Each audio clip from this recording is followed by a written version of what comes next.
Tervetuloa Logistiikka-kanavalle, Elisa. Kiitos. Toimit Hubilla kehitystiimissä ja työkuvaasi kuuluu vahvasti työn tutkimus. Kerros vähän, mitä työtutkimus on? Työn tutkimus on työtehtävien yksityiskohtaista ja systemaattista analysointia ja arviointia.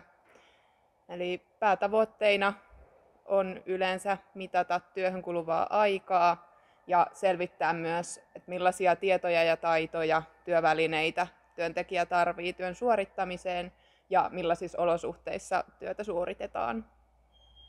No, miten sitten työn tutkimus tehdään ja minkälaisia menetelmiä siinä käytetään?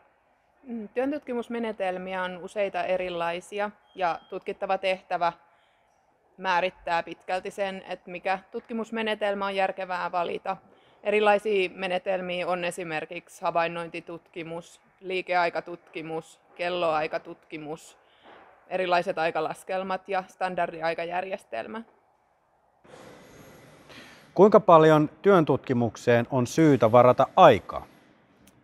Aika, mikä työn tutkimukseen varataan, määrittyy pitkälti sen suhteen, että mitä tutkitaan ja kuinka laajasti halutaan saada tietoa ja kuinka yksityiskohtaista tietoa. Mutta yleisesti silleen pienemmän rajauksen työn tutkimukset voidaan suorittaa ihan muutamissa päivissäkin, mutta toki mahdollisesti esim. Tämmöinen varaston työn tutkimus, niin mitä siellä paikan päällä tehdään, niin useampia viikkoja. Mutta työn tutkimuksen aloittamiseen liittyy paljon se, että täytyy ensin saada kokonaiskäsitys tutkittavasta tehtävästä tai niistä prosesseista, mikä meillä yleensä, jos varastoa tutkitaan, niin käydään semmoinen prosessikävely ja sen kautta kartoitetaan, että mitä ollaan tutkimassa ja millaisiin osa-alueisiin taisi hyvä jakaa. Ja toinen tosi tärkeä vaihe tässä suunnittelussa on myös se, että tiedotetaan asiasta työntekijöille, että kaikki tietää, mitä tulee tapahtumaan ja mitä odottaa ja miten heidän panoksensa siihen vaikuttaa.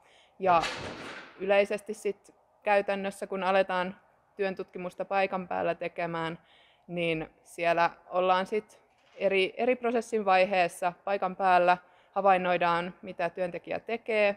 Sitten pääprosesseista MOST-menetelmään otetaan videot, joiden kautta kootaan sitten tämmöinen analyysi.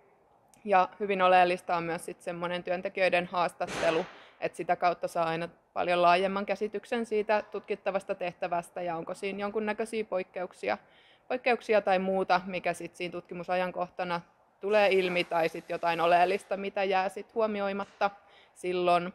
Ja sitten muutamien viikkojen aikana, kun on esimerkiksi varastosta kierretty vaikka vastaanoton, hyllytyksen, keruun ja sitten on lähettämisen tai pakkaustoimintojen kautta, niin näistä myös kootaan sitä analyysiä ja erilaisia kehitysehdotuksia myös sitten sen pohjalta, niin siihen on myös hyvä varata sillain reilummin aikaa muutaman viikon ajan ainakin.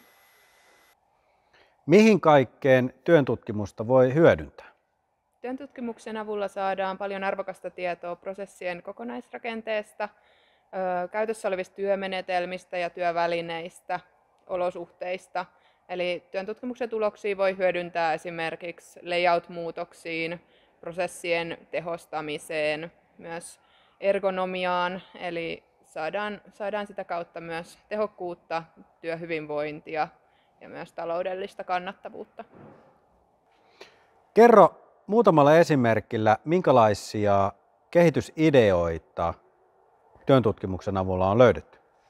MOST-työn tutkimusmenetelmän avulla, kun on analysoitu pääprosessit kokonaisuudessaan, niin sinne on ollut mahdollista jo ennakolta simuloida erilaisia kehityssteppejä.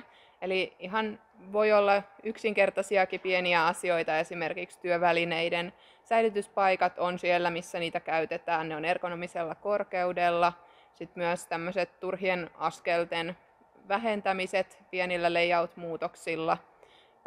Esimerkiksi viivakoodilukioihin siirtyminen, mikä vähentää sit manuaalista näppäilyä, sen viemää aikaa ja samoin myös, jos siinä joku näppäilyvirhe tulee, niin sitten semmoista kertausaikaa siihen, että se täytyisi näppäillä uudestaan. Ja nämä on tosiaan voitu simuloida siihen työn tutkimukseen ja sitä kautta selvittää jo ennakkoon sitä, että millaista vaikutusta sillä on siihen kokonaisprosessiin ja sitten myös toki toteutuksen jälkeen on voitu verrata sitä toteutunutta prosessia siihen aiempaan prosessiin ennen kehitystä. Me täällä Hubilla käytämme paljon työn tutkimusta. Mitä hyötyä siitä on meidän asiakkaille? Työn tutkimuksen avulla prosessit on läpinäkyviä ja niiden vaatima aika on myös mitattu. Eli sen myötä me saadaan selville, että kuinka paljon resursseja mikäkin prosessi vaatii ja eri prosessin vaiheet. Eli resurssit on optimoidut ja riittävät jokaisessa prosessin vaiheessa.